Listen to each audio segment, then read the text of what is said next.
Hello, welcome to External Star Channel. My name is Marek, as you already know, and today I will be unboxing and reviewing this beautiful, hopefully beautiful model. It's a Duesenberg SJ 2608. It's this so-called Torpedo Phaeton Walker LaGrande black from 1930.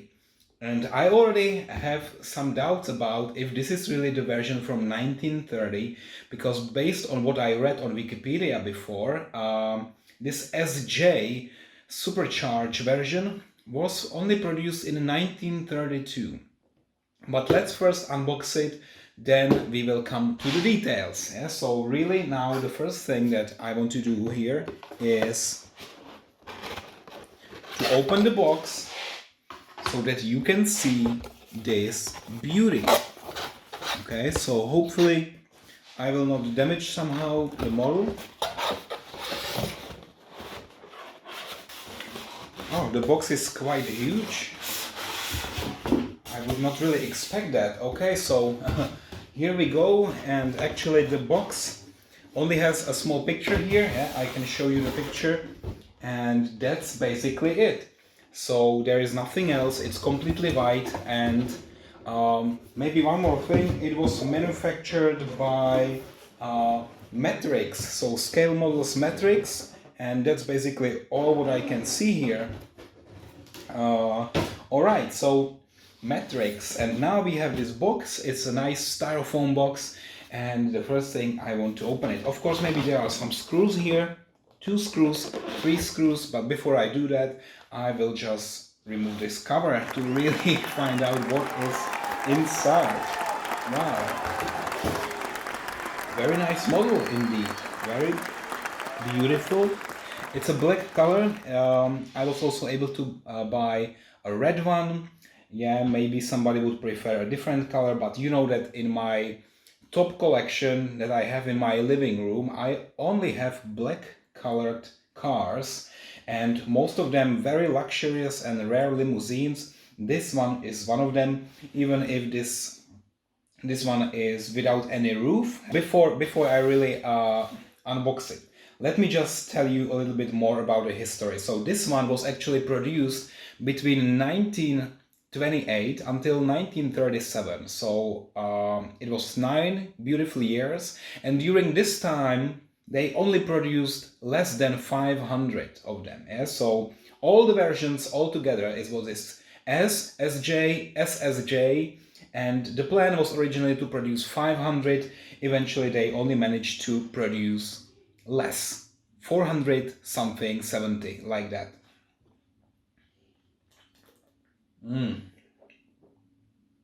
Delicious, just like the car. Okay, so another thing that I can tell you that in the beginning, 1928, it's almost 100 years actually, and yeah, incredible, 100 years. So in the beginning, 1928, it's almost 100 years, incredible, 100 years old car, I can't believe it. So they produce only this J, yeah, standard J. Then 1932 they also introduced this supercharged version, which is called SJ. And then, even later on, they produced SSJ, yeah, which was the most luxurious version out of all of them. This SSJ means short wheelbase supercharged. So it was a bit shorter than this one and even more powerful. Yeah, so this one is in the middle, is SJ supercharged, but as I said, maybe correct me in the comments, but I think this one was really produced only from 1932, not 1930 as they say on the box. So please correct me if I'm wrong, but that's what I read on Wikipedia, okay? Okay, one more trivia. Out of the 481 cars that were produced, do you know how many survived until today? 378. Yeah, so most of them are still somewhere out there in private collections, and they are incredibly expensive. Yeah, so it's millions of US dollars if you want to buy one of those original ones. It's maybe one of the most expensive models, or not models, cars, vintage cars that you can buy on the market of vintage cars. Yeah, maybe also a little bit more why this was the most expensive car in the United States in its age. Yeah? So again, between 1928 until 1937, this car was the most expensive, but also the most powerful and the fastest car. So believe it or not, but this car has 8-cylinder engine with 6,900 cubic centimeters. So that's how big the engine was at the time. You can also see here the pipes on the side, and then a little bit of cooling here, air intake. Yeah, it looks absolutely fabulous. And actually, this engine was capable of making 260 horsepower, but this SJ version, the supercharged one, it was capable of doing 320, and in the end the SSJ 400 horsepower. Yeah, so even today, show me a car which would be capable of doing this. Yeah, just, I mean, a regular car. Of course, now we have quad turbocharged engines, I don't know what, and they are also very fast, but believe it or not, this was 100 years ago. So yeah, you need to somehow balance it to really understand how fast this was. And when we are talking about speed of this one, then believe it or not, but again, it reached almost 200 kilometers per hour, which is something like 120 miles per hour. Wow, impressive numbers. Yeah, so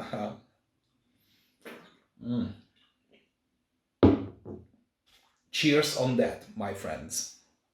Really, this is a jewel between all of the cars, and a really impressive model. I must say, I quite love it. So yeah, so we had some statistics in the beginning. Yeah, I just wanted to mention why I decided to buy this car. First, it's black. Second, it's the most powerful of its age.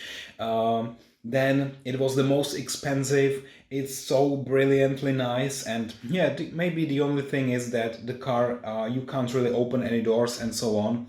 It's for display only, but now what we will do, we will remove it from this base, and I want to do it very carefully. Yeah? So because there is this symbol here, this Duesenberg logo, which is extremely sensitive. It's very small piece, and if I break it, then the whole model, which was something like, I don't know, 200 euro, maybe 250, 250 euro, yeah, it was less than 300 US dollars. So it would be completely worthless if I break this one, yeah? And it already happened to me so many times when I did reviews that I broke this, especially on my Mercedes-Benz cars.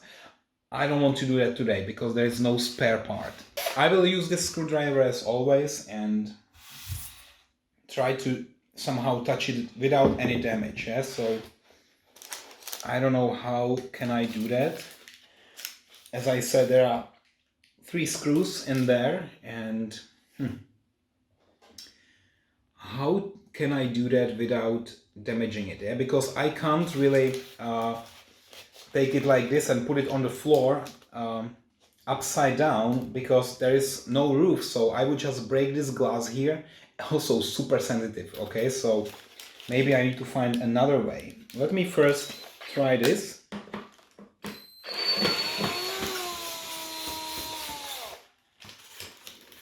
Okay, so one is done. Now the third and second.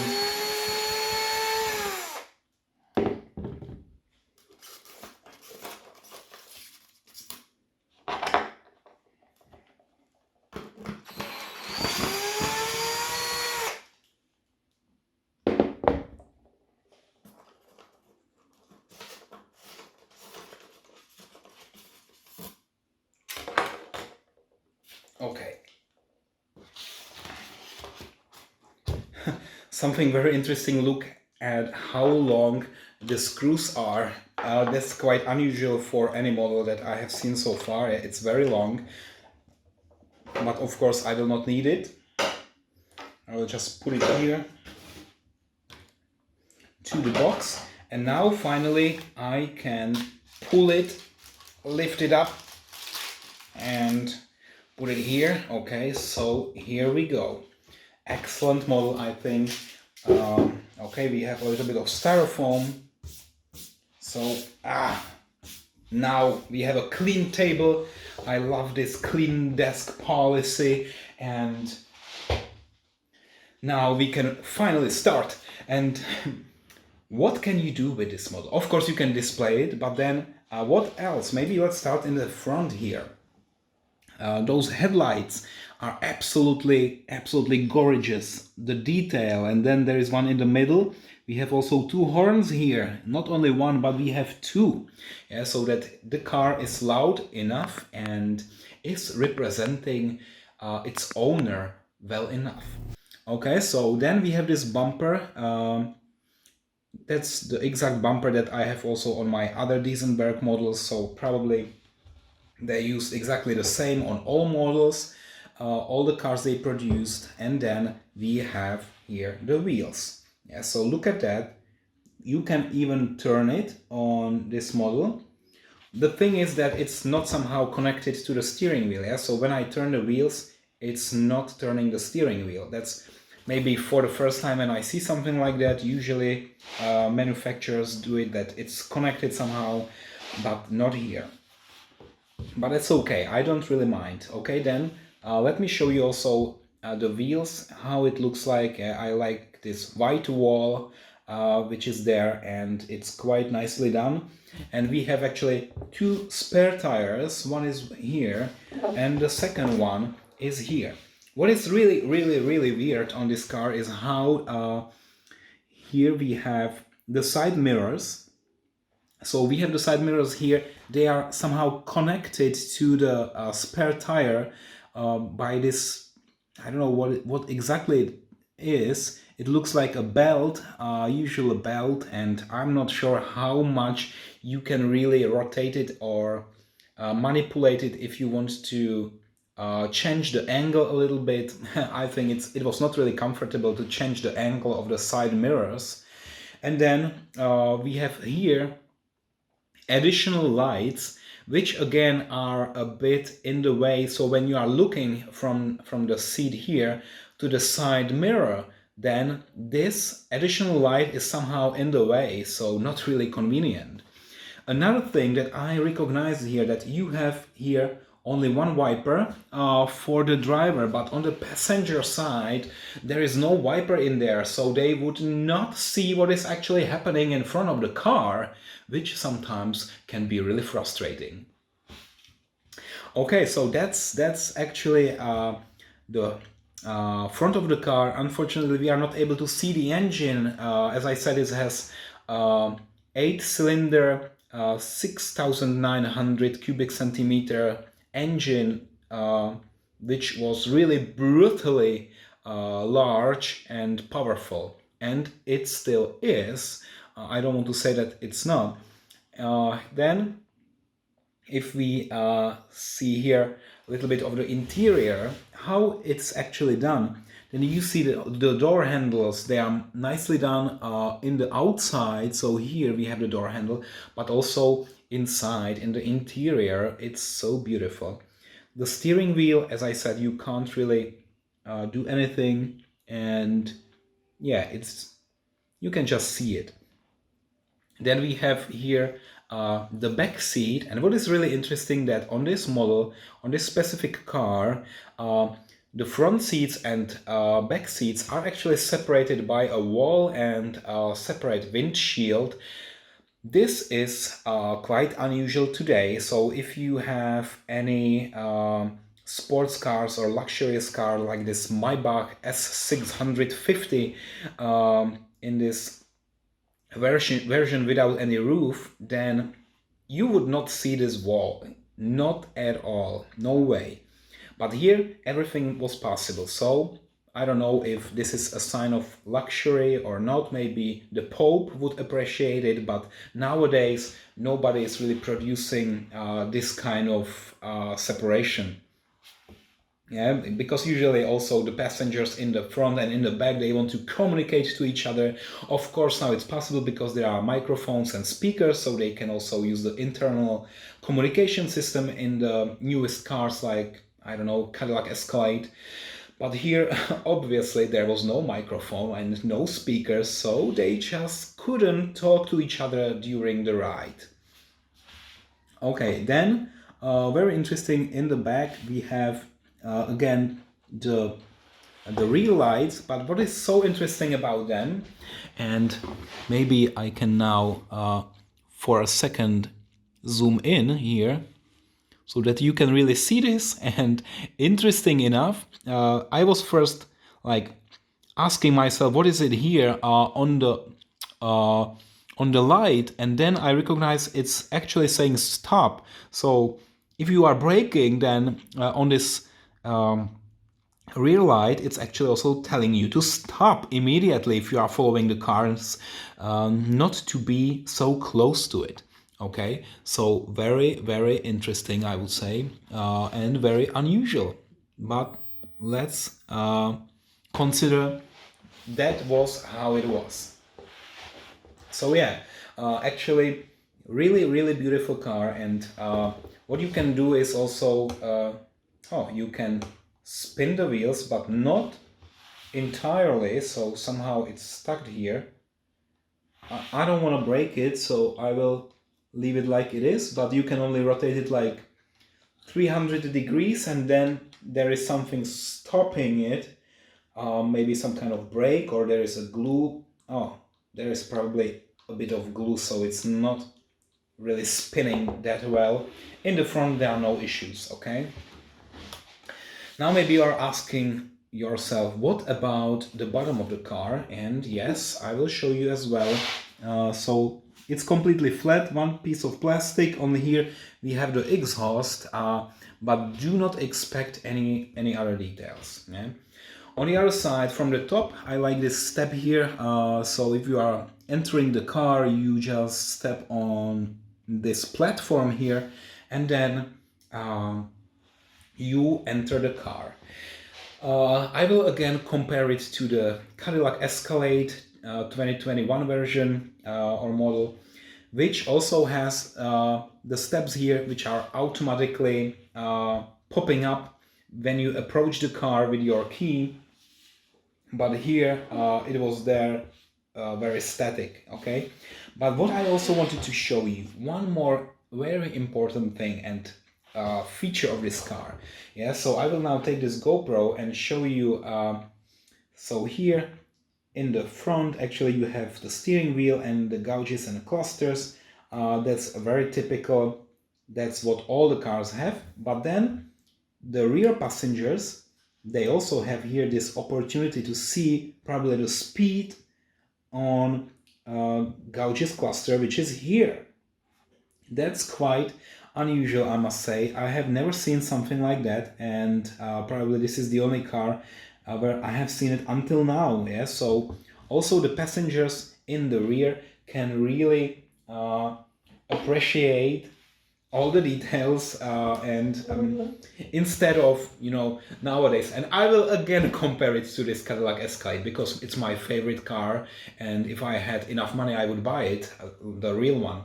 But of course I'm just a poor guy, so I will only appreciate the models. But here, the Cadillac Escalade, they have, those screens on the headrest, so all the passengers in the rear, they can actually consume the data from the car on the screens. But here they had a separate gauges clusters just for themselves. So, yeah, so probably two passengers in the back, two not passengers, a driver and a passenger in the front. So actually this car was fitting for 4 people, and yeah, maybe you would fit 5. I'm not so sure if in the back there would be space for 3 people. Maybe yes.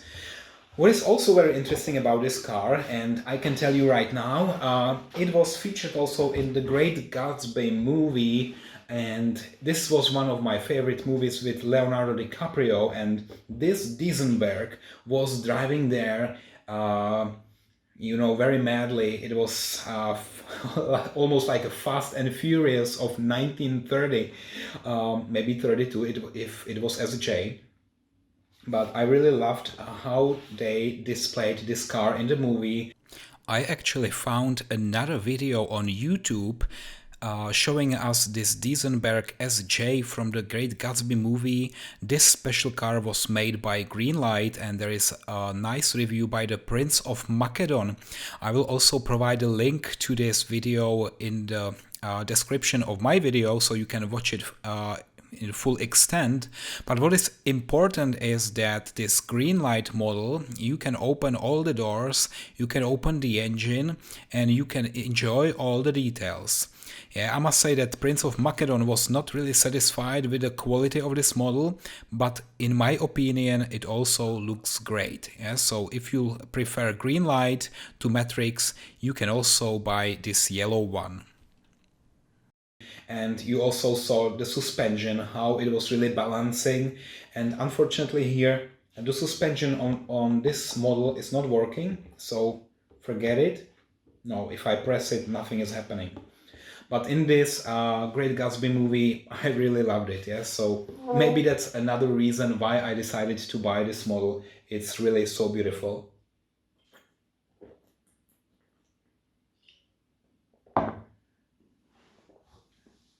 Okay, so, I mean, this is just one incredible model. And now I will, of course, add it to my collection. And before I say goodbye today, I will also give this car the final rating. So thank you again for watching, my friends, my fans, everybody. And I will see you. I will not see you. You will see me next time if you subscribe. So stay in touch and bye bye.